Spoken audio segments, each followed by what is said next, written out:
Hello guys, তোমাদের সকলকে স্বাগত জানাই আমাদের YouTube channel dreams of success সফলতার স্বপ্নে তোমাদের সকলকে স্বাগত জানাই। তো বন্ধুরা, আজকের এই ভিডিওটির মাধ্যমে আমরা আলোচনা করব বেশ কিছু গুরুত্বপূর্ণ জেনারেল নলেজের প্রশ্ন উত্তর নিয়ে, যেগুলি তোমাদের আপকামিং ডাব্লিউপি তার সাথে কেপি এই সমস্ত পরীক্ষার জন্য বিশেষভাবে গুরুত্বপূর্ণ। তাই তোমরা প্রত্যেকটা প্রশ্ন নিজেরা প্রথমে উত্তর দেওয়ার চেষ্টা করবে এবং পরবর্তীতে আমার সাথে মিলিয়ে নেবে। তো চলো আর বেশি কথা না বাড়িয়ে শুরু করা যাক আজকের এই ভিডিওটি। তো এখানে প্রথম কোশ্চেন দেখতে পাচ্ছ, কেলভিন কিসের একক? কেলভিন এটা কিসের একক? তো কেলভিন দেখো আমাদের তাপমাত্রার একক, তাপমাত্রার এসআই একক হচ্ছে কেলভিন। তো ভীষণ গুরুত্বপূর্ণ একটি প্রশ্ন, পরীক্ষায় বারংবার আসে। তো অবশ্যই তোমাদের কিন্তু এই পরিমাপের এককগুলো কিন্তু জানতে হবে। চলো নেক্সট, ইয়েন কোন দেশের মুদ্রার নাম? ইয়েন কোন দেশের মুদ্রার নাম? তো তোমাদেরকে বলে রাখি, তোমরা কিন্তু এই যে ক্যাপিটাল তার সাথে কারেন্সি এগুলো কিন্তু অবশ্যই প্রতিটা দেশের মনে রাখতে হবে, কারণ এখান থেকে কিন্তু পরীক্ষায় তোমরা প্রশ্ন দেখতে পাবে। এখন বর্তমান ট্রেন্ড হয়ে গেছে, এটা কিন্তু একটা পরীক্ষায় আসবেই, ঠিক আছে? তো অবশ্যই তোমরা কিন্তু এইগুলো একটু দেখে রাখবে, ঠিক আছে? তো এখানে দেখো, ইয়েন হচ্ছে আমাদের কিসের মুদ্রার নাম? ইয়েন হচ্ছে আমাদের জাপানের মুদ্রার নাম। জাপানের মুদ্রার নাম হচ্ছে ইয়েন। অপশন সি এখানে আমাদের সঠিক উত্তর। নেক্সট নেক্সট কি বলছে দেখো, গ্লোবাল ক্লাইমেট চেঞ্জ অ্যালায়েন্স হলো একটি উদ্যোগের কার? কার উদ্যোগ এটা? তো গ্লোবাল ক্লাইমেট চেঞ্জ অ্যালায়েন্স হলো একটি ইউরোপ ইউনিয়নের উদ্যোগ। অপশন সি এখানে সঠিক উত্তর। চলো নেক্সট প্রশ্ন কি বলছে দেখো, নেক্সট প্রশ্ন বলছে ভারতের গণপরিষদের ধারণা সর্বপ্রথম কে দেন? ভারতের গণপরিষদের ধারণা, গণপরিষদ কি কাজ করে? গণপরিষদ আমাদের সংবিধান রচনা করতে সহায়তা করে বা গণপরিষদ সংবিধান রচনা করে। তো এই গণপরিষদের ধারণাটাই সর্বপ্রথম কে দিয়েছিল ভারতে? তো এটা দিয়েছিল এম এন রায়। অপশন সি এখানে আমাদের সঠিক উত্তর। চলো নেক্সট, পৃথিবী গ্রহের যে অঞ্চলে প্রাণের অস্তিত্ব রয়েছে তাকে কি বলা হয়? পৃথিবীর গ্রহে যে অঞ্চলে প্রাণের অস্তিত্ব রয়েছে তাকে কি বলা হয়? এখানে সঠিক উত্তরটি হবে অপশন সি, জীবমণ্ডল বলা হয় তাকে। চলো নেক্সট, নিচের কোন পুরস্কার শুধুমাত্র সঙ্গীতের সাথে যুক্ত? শুধুমাত্র সঙ্গীতের সাথে যুক্ত বলা হয়েছে দেখো। তো দেখো এখানে নোবেল, গ্রামি, পুলিৎজার, বুকার এগুলো কিন্তু দেওয়া রয়েছে। প্রত্যেকটা প্রশ্নই কিন্তু গুরুত্বপূর্ণ এবং আমাদের এখানে শুধুমাত্র সঙ্গীতের ক্ষেত্রে দেওয়া হয় দেখো গ্রামি পুরস্কার। গ্রামি পুরস্কার দেওয়া হয় শুধুমাত্র সঙ্গীতের ক্ষেত্রে। তো এই পুরস্কার কোন ক্ষেত্রে কোন পুরস্কার দেওয়া হয় এবং সম্প্রতি পুরস্কার, এগুলো কিন্তু ভীষণ গুরুত্বপূর্ণ প্রশ্ন। তো এগুলো কিন্তু তোমাকে অবশ্যই মনে রাখবে, কারণ এখান থেকে কিন্তু প্রশ্ন আসবে। চলো নেক্সট, ভারতের জাতীয় আয় গণনার প্রথম প্রচেষ্টা কে করেছিলেন? ভারতের জাতীয় আয় গণনার প্রথম প্রচেষ্টা কে করেছিল? তো দাদাভাই নাওরের যেটা করেছিল। অপশন বি এখানে আমাদের সঠিক উত্তর। নেক্সট, কোন সূত্র অনুযায়ী গ্যাসের আয়তন চাপের বিপরীত সমানুপাতিক হয়ে থাকে? কোন সূত্র অনুযায়ী চাপের বিপরীত সমানুপাতিক হয়ে থাকে? তো গ্যাসের আয়তন চাপের বিপরীত সমানুপাতিক হয়ে থাকে হচ্ছে বয়েলের সূত্র অনুযায়ী। চাপের আয়তন, সরি, গ্যাসের আয়তন চাপের বিপরীত সমানুপাতিক হয়ে থাকে বয়েলের সূত্র অনুযায়ী, ঠিক আছে না? নেক্সট, জাতিসংঘ নিরাপত্তা পরিষদের সদর দপ্তর কোথায় অবস্থিত? জাতিসংঘের নিরাপত্তা পরিষদের সদর দপ্তর কোথায় অবস্থিত? তো সদর দপ্তর অবস্থিত হচ্ছে আমাদের নিউ ইয়র্ক সিটিতে। অপশন সি এখানে আমাদের সঠিক উত্তর। নেক্সট 10 নম্বর প্রশ্ন দেখো, শ্রেণীবিন্যাসের জনক কাকে বলা হয় বা ট্যাক্সোনমির জনক কাকে বলা হয়? তো ট্যাক্সোনমির জনক যদি বলা হয় সেক্ষেত্রে হবে দেখো কার্ল লিনিয়াসকে বলা হয়। কার্ল লিনিয়াসকে বলা হয় ট্যাক্সোনমি বা শ্রেণীবিন্যাসের জনক। নেক্সট প্রশ্নটি আমরা দেখে নেব। নেক্সট প্রশ্ন এখানে দেখতে পাচ্ছ, নিচের মধ্যে কে একজন বিখ্যাত সন্তুর বাদক ছিলেন? নিচের মধ্যে কে একজন বিখ্যাত সন্তুর বাদক? তো এখানে যদি দেখো ব্যক্তিগুলোর নাম, সেক্ষেত্রে তুমি বুঝতে পারবে পণ্ডিত ভীমসেন, ওস্তাদ আজমত আলী খান, শিবকুমার শর্মা রয়েছে, হরিপ্রসাদ চৌরাসিয়া, তিনি বাঁশির সাথে যুক্ত, এটা জানো। তো এখানে আমাদের সঠিক উত্তর হবে শিবকুমার শর্মা, তিনি একজন বিখ্যাত সন্তুর বাদক ছিলেন। তো এই বাদ্যযন্ত্রের সাথে যুক্ত ব্যক্তি কিন্তু ভীষণ গুরুত্বপূর্ণ। তো অবশ্যই এগুলো কিন্তু দেখে রাখবে, কারণ এখান থেকে পরীক্ষায় তোমরা গতবারও প্রশ্ন দেখেছো, এবারও কিন্তু প্রশ্ন দেখতে পাবেই। চলো নেক্সট প্রশ্ন কি বলছে, তার আগে আমাদের একটি গুরুত্বপূর্ণ ঘোষণা দেখো, target WP and KP constable 2025। তো এই কলকাতা পুলিশ কনস্টেবল এবং পশ্চিমবঙ্গ পুলিশ কনস্টেবলকে যারা টার্গেট করছো, তারা আমাদের এই সমস্ত পিডিএফগুলো নিয়ে তোমাদের প্রিপারেশনকে আরও বুস্ট করতে পারো। দেখো 1 নম্বর পিডিএফ হচ্ছে কলকাতা পুলিশ কনস্টেবল যারা ফিল্মসের একটি প্র্যাকটিস সেট। তোমরা জানো প্র্যাকটিস সেট না করলে তুমি কিন্তু অনেকটা পিছিয়ে থাকবে। তো সেই জন্য তোমাদের নতুন যে সিলেবাস রয়েছে সেই সিলেবাস ভিত্তিক একটি প্র্যাকটিস সেট আমরা কিন্তু তৈরি করেছি। মাত্র 50 টাকার বিনিময়ে তোমরা কিন্তু 32টি মডেল সেট দিয়ে সাজানো আমাদের এই প্র্যাকটিস সেটটি পেয়ে যাচ্ছে মাত্র 50 টাকার বিনিময়ে। তো সংগ্রহ করার জন্য নিচে ডেসক্রিপশন বক্সে লিঙ্ক দেওয়া রয়েছে, অথবা এই নম্বরে হোয়াটসঅ্যাপ করে নেবে 9144697664। এই নম্বরে হোয়াটসঅ্যাপ করে নিলে তুমি কিন্তু পিডিএফগুলি সংগ্রহ করতে পারবে খুব সহজেই। এবং তারপরে দেখো পশ্চিমবঙ্গ পুলিশ কনস্টেবলে তোমাদের একটি মাত্র পরীক্ষা হবে এবার। সেই পরীক্ষাকে সামনে রেখে একটি প্র্যাকটিস সেট তৈরি করা হয়েছে যার প্রাইস রয়েছে মাত্র 80 টাকা।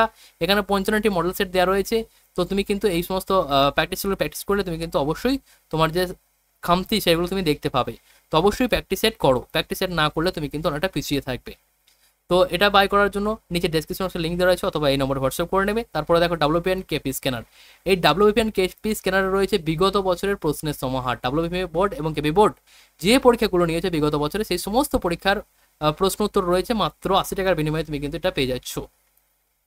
এরপরে দেখো লুসেন্টের অবজেক্টিভ জেনারেল নলেজ যে বইটি রয়েছে বাজারে, তারও কিন্তু কোনো বাংলা ভাষার বই কিন্তু নেই। সেই বাংলা ভাষার যে খামতি সেটা কিন্তু আমরা বুঝতে পারি অনেকটাই। তো তার জন্য আমরা কিন্তু এই বইটির বাংলা ভাষার পিডিএফ আমরা তৈরি করার চেষ্টা করেছি। এখানে এখনো পর্যন্ত আমরা সায়েন্সের পার্টটি তৈরি করতে পারিনি, বাকি সমস্ত পার্ট তুমি 150 টাকার বিনিময়ে পেয়ে যাচ্ছ। যার নিতে ইচ্ছুক অবশ্যই তোমরা কিন্তু নিয়ে নিও। ডেসক্রিপশন বক্সে লিঙ্ক দেওয়া রয়েছে, অথবা এই নম্বরে হোয়াটসঅ্যাপ করে নেবে, সেখান থেকে বাই করতে পারবে। এবং সম্প্রতি RRB NTPC তোমাদের এক্সাম হতে চলেছে। তো বিগত 100টি শিফটের জিকের প্রশ্ন তো তুমি যদি দেখতে চাও, সেক্ষেত্রে অবশ্যই এই 60 টাকার বিনিময়ে তুমি এই পিডিএফটি বাই করতে পারো। NTPCর এক্সাম দিলে অবশ্যই তোমার কাজে আসবে এবং কমন আসবে এখান থেকে, এটা কিন্তু বলতে পারে।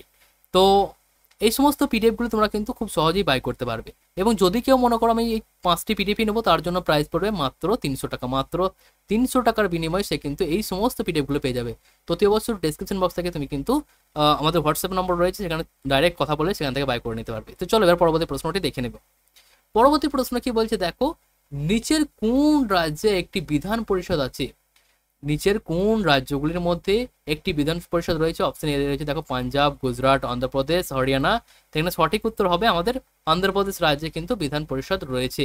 এবং তার সাথে মনে রাখবে আমাদের পশ্চিমবঙ্গেও কিন্তু এটা বিধান পরিষদ রয়েছে। নেক্সট, বিখ্যাত গোল গম্বুজ কোথায় অবস্থিত? বিখ্যাত গোল গম্বুজ কোথায় অবস্থিত?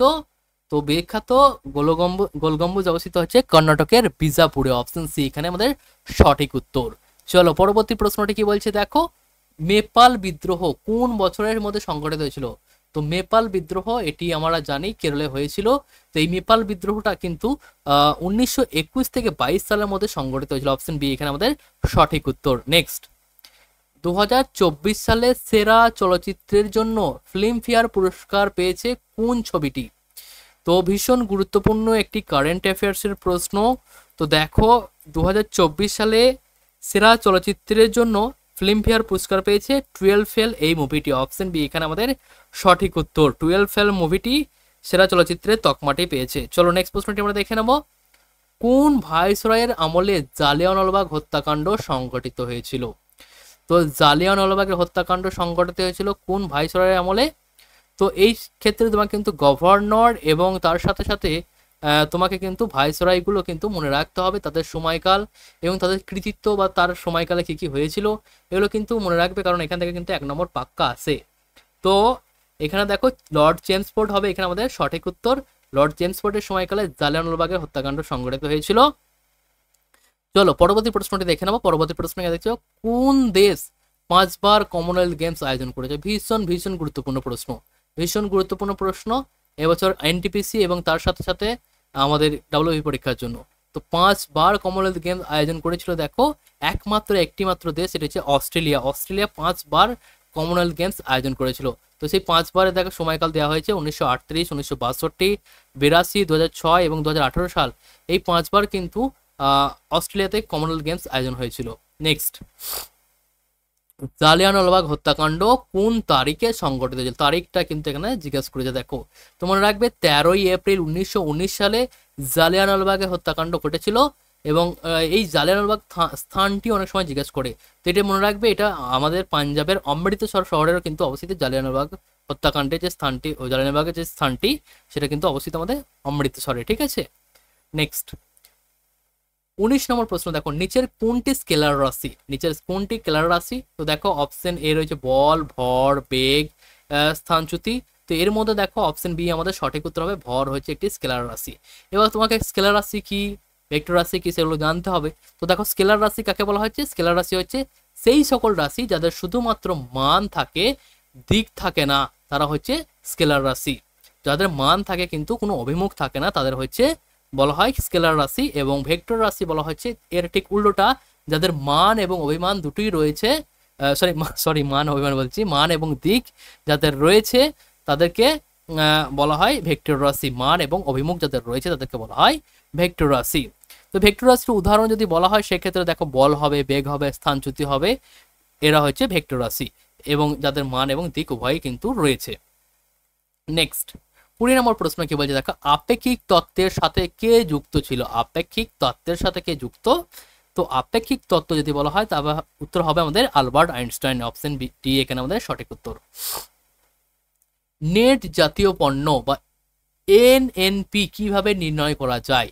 তো এনএনপি নির্ণয় করা হয় হচ্ছে আমাদের মোট আয় এবং তার সাথে অবচয়, এটাই যদি আমরা বার করি সেক্ষেত্রে আমাদের কিন্তু নেট জাতীয় পণ্য আয়ের যেটা পাবো আমরা, ঠিক আছে। অপশন সি এখানে আমাদের সঠিক উত্তর হবে, জিএনপি মাইনাস অবচয়, এটা কিন্তু আমাদের সঠিক উত্তর। নেক্সট, ভাবা অ্যাটমিক রিসার্চ সেন্টার কোথায় অবস্থিত? তো ভাবার যে শর্ট ফর্ম সেটা কিন্তু অনেক সময় এর ফুল ফর্ম জিজ্ঞেস করে, সেক্ষেত্রে এটা হবে ভাবা অ্যাটমিক রিসার্চ সেন্টার, ঠিক আছে। তো এই ভাবা অ্যাটমিক রিসার্চ সেন্টার আমরা জানি মহারাষ্ট্রের মুম্বাই শহরে অবস্থিত। ভাবা অ্যাটমিক রিসার্চ সেন্টার ভীষণ গুরুত্বপূর্ণ একটি প্রশ্ন, পরীক্ষায় বারংবার জিজ্ঞেস করে, তো মনে রাখবে। চলো নেক্সট, লোকসভার সর্বাধিক সদস্য সংখ্যা কত? লোকসভার সর্বাধিক সদস্য সংখ্যা কত? তো লোকসভায় সর্বাধিক সদস্য সংখ্যা হচ্ছে 552 জন। এখানে আমাদের সঠিক উত্তর হবে অপশন সি, 552 জন হচ্ছে লোকসভার সর্বাধিক সদস্য সংখ্যা। তো যার মধ্যে দেখো 552 জন এই সদস্য সংখ্যা, এটা আমাদের সংবিধানে 81 ধারায় উল্লেখ রয়েছে, 81তম ধারায় উল্লেখ রয়েছে। এবং 543 জন হয় নির্বাচিত এবং 2 জনকে অ্যাংলো ইন্ডিয়ান, যাদেরকে রাষ্ট্রপতি মনোনয়ন করেন। অপশন আমাদের এখানে সি সঠিক উত্তর হলো। চলো নেক্সট, কোন শিখ গুরু খালসা পন্থা প্রতিষ্ঠা করেন বা খালসা প্রথা কে প্রচলন করেছিল? তো এই খালসা প্রথা প্রচলন করেছিল একটি শিখদের মধ্যে একটি গুরুত্বপূর্ণ পন্থা। এই খালসা প্রথা প্রচলন করেছিল হচ্ছে আমাদের দেখো গুরু গোবিন্দ সিং। গুরু গোবিন্দ সিং খালসা প্রথার প্রচলন করেছিল। চলো নেক্সট প্রশ্নটি আমরা দেখে নেব, 7 সিস্টার রাজ্যের অন্তর্ভুক্ত নয় কোন রাজ্যটি? গুরুত্বপূর্ণ একটি প্রশ্ন। 7 সিস্টারের অন্তর্ভুক্ত নয় কোনটি? দেখো 7 সিস্টারের মধ্যে অন্তর্ভুক্ত যদি নয় বলা হয় সেক্ষেত্রে হবে সিকিম। এখানে আমরা দেখে বুঝতে পারছি সিকিম কিন্তু 7 সিস্টারের অন্তর্ভুক্ত নয়। সিকিমকে বলা হয় 7 সিস্টারের ভাই। অপশন বি এখানে আমাদের সঠিক উত্তর হলো। দেখো 7 সিস্টার কোনগুলো? 7 সিস্টার হচ্ছে আমাদের অরুণাচল প্রদেশ, আসাম, মেঘালয়, নাগাল্যান্ড, মণিপুর, ত্রিপুরা এবং মিজোরাম। এই 7টি হচ্ছে 7 সিস্টার নামে পরিচিত। এবং সিকিম 7 বোনের রাজ্যের একমাত্র ভাই বলা হয় সিকিমকে, ঠিক আছে। সরি নেক্সট, পদার্থের পরিমাণ পরিমাপের একক কি? পদার্থের পরিমাণ পরিমাপের একক কি? তো পদার্থের পরিমাণ পরিমাপের একক হচ্ছে মোল। অপশন বি এখানে আমাদের সঠিক উত্তর। চলো নেক্সট, সেরিকালচার শব্দটি সম্পর্কিত কিসের সাথে? তো সেরিকালচার, এই সেরিকালচার শব্দটি যুক্ত দেখো আমাদের রেশম চাষের সাথে। তো বিভিন্ন চাষের সাথে বৈজ্ঞানিক শব্দগুলো, তার সাথে কাকে কি বলা হয় বা তাদের যে বিজ্ঞানসম্মত নাম, এগুলো কিন্তু এখন বর্তমান ট্রেন্ডিংয়ে চলছে। তো বিজ্ঞানসম্মত নামগুলো একটু দেখে রাখবে, ঠিক আছে। গমের, ধানের, এই সমস্ত বিজ্ঞানসম্মত নামগুলো কিন্তু একটু দেখে রাখো। তার সাথে সাথে বিজ্ঞানের বিভিন্ন শাখা, সেগুলো কিন্তু তোমাকে দেখে রাখতে হবে। চলো নেক্সট, নিম্নলিখিত ব্যক্তিদের মধ্যে কে গৌতম বুদ্ধের সমসাময়িক ছিলেন? গৌতম বুদ্ধের সমসাময়িক কে ছিলেন? তো দেখো নিম্নলিখিত ব্যক্তিদের মধ্যে যদি বলা হয় গৌতম বুদ্ধের সমসাময়িক, সেক্ষেত্রে হবে মহাবীর। মহাবীর হচ্ছে গৌতম বুদ্ধের সমসাময়িক। তো এই গৌতম বুদ্ধ বৌদ্ধ ধর্মের প্রতিষ্ঠাতা। এবং মহাবীর কোন ধর্মের প্রতিষ্ঠাতা, তার সাথে তিনি কততম তীর্থঙ্কর ছিল, সেটা কিন্তু অবশ্যই তুমি কমেন্ট বক্সে জানাবে। চলো নেক্সট, গৌতম বুদ্ধ জন্মগ্রহণ করেন কোথায়? তো গৌতম বুদ্ধ জন্মগ্রহণ করেছিল দেখো লুম্বিনী শহরে। অপশন বি এখানে আমাদের সঠিক উত্তর। চলো নেক্সট, ভারতের সর্বকনিষ্ঠ রাষ্ট্রপতি কে ছিলেন? ভারতের সর্বকনিষ্ঠ রাষ্ট্রপতি কে ছিলেন? তো ভারতের সর্বকনিষ্ঠ রাষ্ট্রপতি যে নীলম সঞ্জীব রেড্ডি, তিনি হচ্ছে ভারতের সর্বকনিষ্ঠ রাষ্ট্রপতি। সর্বকনিষ্ঠ রাষ্ট্রপতি হচ্ছে শ্রী নীলম সঞ্জীব রেড্ডি। তো দেখো এই শ্রী নীলম সঞ্জীব রেড্ডি তিনি 64 বছর বয়সে রাষ্ট্রপতি হয়েছিলেন এবং তিনি ভারতের ষষ্ঠ রাষ্ট্রপতি ছিলেন। তিনি 1977 থেকে 82 পর্যন্ত ভারতের রাষ্ট্রপতির দায়িত্ব পালন করেছেন। তিনি একমাত্র ভারতীয় রাষ্ট্রপতি যিনি নির্বাচনে অপ্রতিদ্বন্দ্বিতা হয়ে নির্বাচিত হয়েছিলেন। অপ্রতিদ্বন্দ্বী হিসাবে তিনি নির্বাচিত হয়েছিলেন, এটাও কিন্তু পরীক্ষায় আসে। তো অপ্রতিদ্বন্দ্বিতায় নির্বাচিত হয়েছিলেন শ্রী নীলম সঞ্জীব রেড্ডি। চলো নেক্সট, নিচের কোন নদীটি পশ্চিমবঙ্গের উত্তর পর্বতকে দুই ভাগে ভাগ করেছে? দুই ভাগে ভাগ করেছে উত্তর পর্বতকে।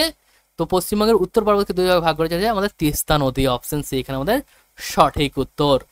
চলো নেক্সট, খেলো ইন্ডিয়া যুব গেমস 2025 ভীষণ গুরুত্বপূর্ণ। তোমরা যারা এনটিপিসি পরীক্ষা দেবে, ডাব্লিউবি পরীক্ষা দেবে, তাদের জন্য ভীষণ একটি গুরুত্বপূর্ণ প্রশ্ন। তো এটা কিন্তু অবশ্যই তোমরা কমেন্ট বক্সে এটা কিন্তু তোমরা অবশ্যই নোট করবে। তো দেখো খেলো ইন্ডিয়া যুব গেমস কোথায় হয়েছিল এবছর? তো 2025 সালে খেলো ইন্ডিয়া যুব গেমস আয়োজন করেছিল বিহার, অপশন সি এখানে সঠিক উত্তর। নেক্সট প্রশ্ন এখানে দেখতে পাচ্ছ, গোবি মরুভূমি কোথায় অবস্থিত? গোবি মরুভূমি কোথায় অবস্থিত? তো এখানে দেখো আমাদের এশিয়া মহাদেশে কিন্তু গোবি মরুভূমি অবস্থিত। চলো নেক্সট, স্বাধীনতা আমার জন্মগত অধিকার এবং আমি তা পাবো, কে বলেছিলেন? স্বাধীনতা আমার জন্মগত অধিকার এবং আমি তা পাবো, এটি কে বলেছিলেন? তো এটা বলেছিল বাল গঙ্গাধর তিলক, অপশন সি এখানে আমাদের সঠিক উত্তর। নেক্সট, পশ্চিমবঙ্গের কোন জেলাটি কর্কট ক্রান্তির দ্বারা অতিক্রম করেছে?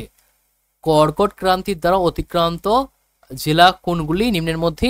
তো দেখো 1 নম্বর রয়েছে পুরুলিয়া, বর্ধমান, নদিয়া। 2 নম্বর রয়েছে নদিয়া, জলপাইগুড়ি, মালদা। জলপাইগুড়ি, বীরভূম, দক্ষিণ 24 পরগনা, বাঁকুড়া, বীরভূম, মুর্শিদাবাদ। তো দেখো ডিটা তো হবে না, মুর্শিদাবাদ। তারপরে দেখো এখানে আমাদের সিটাও হবে না, তারপরে এটাও হবে না, আমাদের বিটাও হবে না, তো আমাদের হবে অপশন এ সঠিক উত্তর। কারণ দেখো আমাদের পশ্চিমবঙ্গের 5টি জেলার ওপর দিয়ে কিন্তু এই কর্কটক্রান্তির রেখা গেছে। সেই 5টি জেলা দেখে নাও তোমরা।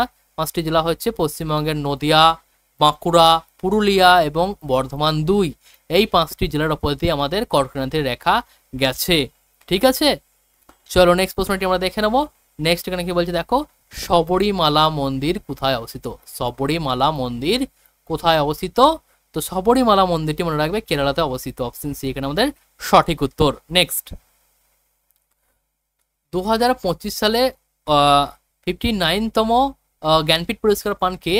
2025 সালে 59তম জ্ঞানপীঠ পুরস্কার পান কে? ভীষণ গুরুত্বপূর্ণ একটি কারেন্ট অ্যাফেয়ার্স, ভীষণ ভাবে গুরুত্বপূর্ণ। এটা কিন্তু অবশ্যই তুমি পরীক্ষায় দেখতে পাবে।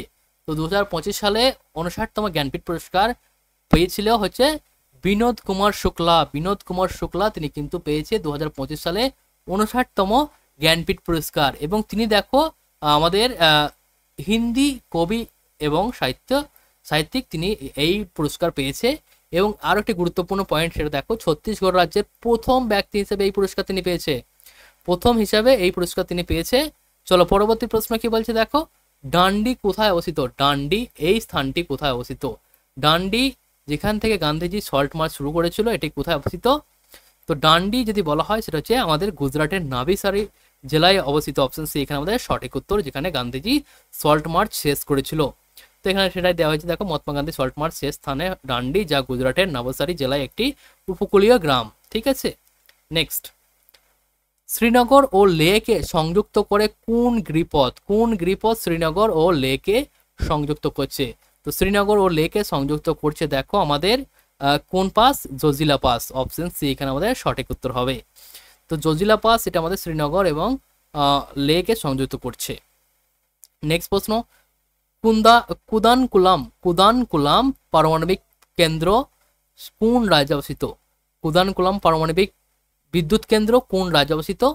তো কুদানকুলাম এই পারমাণবিক বিদ্যুৎ কেন্দ্রটি অবস্থিত হচ্ছে আমাদের তামিলনাড়ু রাজ্যে, অপশন সি এখানে আমাদের সঠিক উত্তর। চলো নেক্সট প্রশ্ন, আজকে তোমাদের হোমওয়ার্ক যেটা রয়েছে সেটা দেখে নাও।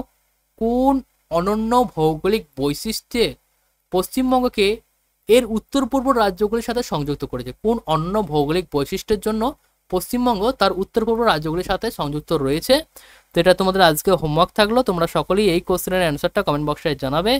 এবং এখানে দেখো অপশনগুলো কি রয়েছে, শিলিগুড়ি করিডর, তার সাথে সাথে দেখো রয়েছে পূর্বঘাট, মেঘালয় মালভূমি। অপশন এ রয়েছে শিলিগুড়ি, বি হচ্ছে পূর্বঘাট, সি হচ্ছে মেঘালয় মালভূমি, ডি হচ্ছে ব্রহ্মপুত্র অববাহিকা। তো এখানে কোনটা হবে সঠিক উত্তর সেটা কিন্তু অবশ্যই কমেন্ট বক্সে কমেন্ট করে জানাবে। তো এটা তোমাদের আজকের হোমওয়ার্ক থাকলো, সকলে কিন্তু এই কোশ্চেন অ্যান্সারটা কমেন্ট বক্সে জানাবে। তো এই ছিল আজকে আমাদের কোশ্চেন অ্যান্সার। তো কেমন লাগলো ভিডিওটি অবশ্যই কমেন্ট বক্সে জানাতে ভুলো না। এবং এই যে 40টা কোশ্চেন করলাম, সেই 40টা কোশ্চেনের মধ্যে তোমার স্কোর কত হলো সেটা কিন্তু অবশ্যই জানাবে। 40-এ তুমি কত পেলে সেটা কিন্তু অবশ্যই জানিও, ঠিক আছে? তো চলো দেখা হবে নেক্সট ভিডিওতে। তোমরা ভালো থেকো, সুস্থ থেকো, থ্যাংকস ফর ওয়াচিং।